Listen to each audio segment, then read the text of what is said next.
Here are some witchy ideas to keep the magic alive in the month of November. Sometimes November can feel like a little bit of a lull in your magical practice because we just had the ending of Samhain and we're anticipating the beginning of Yule or the winter solstice. November kind of leaves us with not much to do. Over here in the northern hemisphere, we have definitely shifted into a more grounded energy. It's getting a little bit chillier and the nights are definitely getting longer. Here are 7 witchy November ideas for the modern witch. Welcome to November! Hey everyone, it's Anya with the Season of Anya, and welcome to my channel where together we are building an enriching community full of spiritualists and yogis and witches alike through understanding and dedicating ourselves to the practices of yoga, magic, and witchcraft. So let's get into it with our first November witchy idea, which is understanding and connecting with kitchen witchery. If you aren't familiar with what kitchen witchery is, it's pretty much what it sounds like. The magic is in the kitchen. And what a great time to connect in the kitchen than in the month of November. Just get your butt into the kitchen and make something and create. That is magic at its purest form, creation, right? If you want to take it a step further, get some seasonal harvests and use that in a future recipe. Dishes filled with corn, pumpkins, squashes, even pomegranates come to mind. You could take it one step further and find some of the symbolism behind your ingredients. So for example, pumpkins represent the harvest. So what does that mean? Prosperity, abundance. I'd recommend going to your local farmer's market if possible this time of year and seeing what is fresh and seasonal for you in your area right now. If you want to take it a step further, you can go ahead and look up the meaning behind these seasonal ingredients and imbue those meanings into your cooking. It's a nice way to sprinkle a little bit of magic into your everyday life. I'm actually going to have a whole video about kitchen witchery, so make sure you are subscribed to my channel so you can be notified when it comes out. November witchy idea number 2. Depending where you're at in the world, November may be one of the last times that you can have all of your doors, all of your windows opened for a sustained amount of time. Get that nice breeze going, feel that energy, smell that energy, let it go into your home and wash away the summer.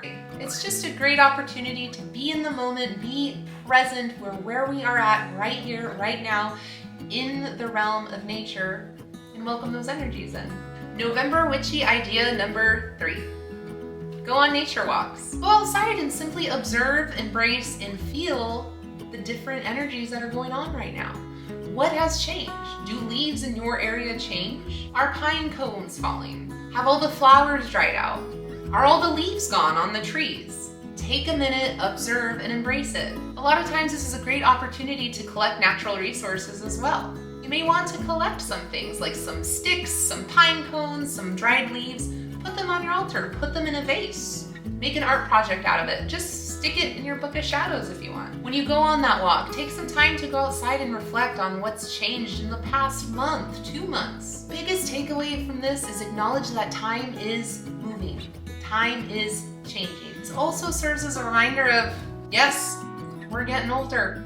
Yes, our time here on this earth, it's a great way to build an enriching spiritual practice. And this time of year does serve as a great reminder that we are on a life cycle. Birth, death, and rebirth. Tip number 4, make a little witchy wreath. The more upcycled materials, the better for this. Pentacles are super easy and super awesome to make with sticks that you collected on the earth. Maybe get a couple materials from Michael's if need be, but I really challenge you this time of year to find stuff that you already have that you can go out and access yourself for free. November witchy tip number 5. Make a simmer pot. Simmer pots are such great ways to fill your home with such rich, deep aromas that smell so yummy.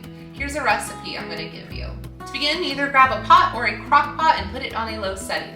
What you're going to add is cinnamon sticks for protection, prosperity, healing, and success. A dash of whole cloves for protection, banishing, divination, clarity, and love.